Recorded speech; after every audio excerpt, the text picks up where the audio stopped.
একটু পরে জমিদারের মেয়ের বিয়ে হবে। জমিদারের মেয়ের বিয়ে এখানে, এই ভাঙাচোরা এই পোড়ো বাড়িতে? মৃণাল সেনের আকালের সন্ধানে ছবিটা দেখছিলাম। ছবিটা দেখতে দেখতে এই সিনে এসে হঠাৎ করে মাথায় খেলে গেল, আরে এটা তো মিররিংয়ের একটা উদাহরণ, সেলফ রিফ্লেকশনের একটা উদাহরণ। কিভাবে সেটা দেখাচ্ছি। হ্যাঁ না, ছবিতে দেখবেন ওসব ভাঙা টাঙা কিছুই থাকবে না, ঠিক আকালের সময় যেমন ছিল তেমনি পাবেন। ও, এই সিনে স্মিতা পাতিল আকালের সময়কার তার ক্যারেক্টারের কাহিনীটি এই জমিদার মহিলাকে বলে, এবং সেই কাহিনী শুনে জমিদার মহিলাটি রিলেট করতে পারে, কারণ সে সেই আকালের মধ্যে দিয়ে গেছে। হ্যাঁ, সে সেই আকালের পার্ট ছিল না, কারণ তার পরিবার তখন সম্ভ্রান্ত ছিল, জমিদার পরিবার। কিন্তু সে দেখেছে কিভাবে আকালের মধ্যে দিয়ে মানুষ যায়, কিভাবে আকালের শিকার হয়েছে নারী এবং পরিবার। সুতরাং সে সেই বিষয়গুলো রিলেট করতে পারে। ওই দিনই এক কুঁড়ে ঘরে এই গ্রামে আমার ছেলের মুখে ভাত হয়। তোমার ছেলে? হ্যাঁ, আমার শ্বশুর এক অদ্ভুত মানুষ, ভাঙবে তবু মচকাবে না। ওই তো এক টুকরো জমি, মাত্র 3 বিঘে, কিছুতেই বেচবে না। আমার স্বামী বাপের মতোই গোয়ার, 3 দিনের উপসী পেটেও জেদ, বলে জমি বেচবো না। ঠিক, আকালের কথা আমারও মনে আছে। তুমি একজনকে দেখেছি ঠিক এই রকম। তখন অবশ্য আমাদের অবস্থা এরকম ছিল না, বাড়িটার চেহারাটাও অন্যরকম ছিল, কত জাঁকজমক ছিল, লোক লস্কর।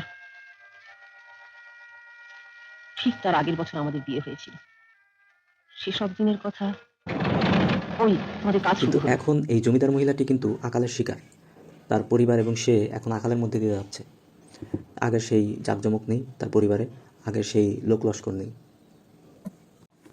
অপরদিকে স্মিতা পাতিল কিন্তু বা তারা যারা ফিল্ম করছে তারা কিন্তু এখন আর তারা আকালের পার্ট নয়, তারা আকালের শিকার নয়, তারা এখন সম্ভ্রান্ত। তারা এই আগের ঘটে যাওয়া আকালকে সেলিব্রেট করছে, স্মরণ করছে। তারা আকালের সন্ধানে এসেছে। তারা এখন, এই স্মিতা পাতিল এখন যে চোখে আকালকে দেখছে, এই জমিদার মহিলাটি একসময় আকালকে সেভাবে দেখেছে, কিন্তু তার অবস্থা এখন ঘুরে গেছে, সে এখন আকালের পার্ট।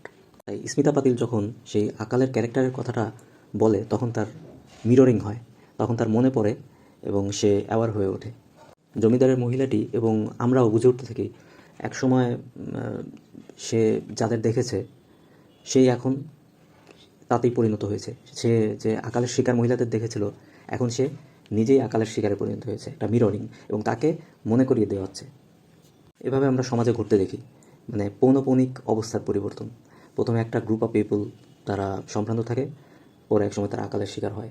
আবার তারা যখন সেই সম্ভ্রান্ত থাকে তখন তারা সেই আকালকে স্মরণ করে, দেখে, সেলিব্রেট করে। কিন্তু যখন তারা আকালের শিকার হয়ে যায় তখন আরেক দল এসে তাদেরকে দেখে, তাদেরকে সেলিব্রেট করে, তাদেরকে স্মরণ করে। এভাবে আকাল পৌনঃপৌনিকভাবে সমাজে আসতেই থাকে, আর একটা গ্রুপ অফ পিপলকে মানে স্বীকার করতেই থাকে। সিনেমাটায় এরকম আরও অনেক মিররিংয়ের উদাহরণ আছে, যে ওই যাক সেটা নিয়ে এখানে বিস্তারিত আলোচনা করব না। আবার ফোরশ্যাডোয়িংয়েরও উদাহরণ আছে।